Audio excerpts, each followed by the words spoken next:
পিন্টু দা কি করছো? আমি এখন দুধ নাড়ছি। দুধ নাড়ছো? এই যে দুধের দানা পড়ে গেছে। হ্যাঁ কি বলো? দুধের দানা পড়ে গেছে, এই যে দেখুন দানা হয়ে গেছে, এই দুধের দানা কই? এই যে তাই তো।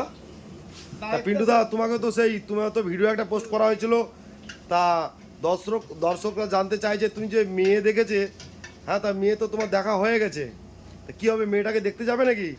ঠিকানা দিতে হবে তো আমাদেরকে। হ্যাঁ ঠিকানা দাও, আমরা যাই দেখে আসি। দর্শকদের কি বলবে? ঠিকানা ফোন নাম্বার আমাদেরকে দিয়ে দিন, পোস্ট করে দিন, আমার ঠিক জায়গায় দেখে আসবো। মেয়ে তো দরকার, মেয়ে নাহলে কোনো কাজই হচ্ছে না। তাই তো ওরা বলছে ঘর জামে রাখবে না, কি হবে তাহলে?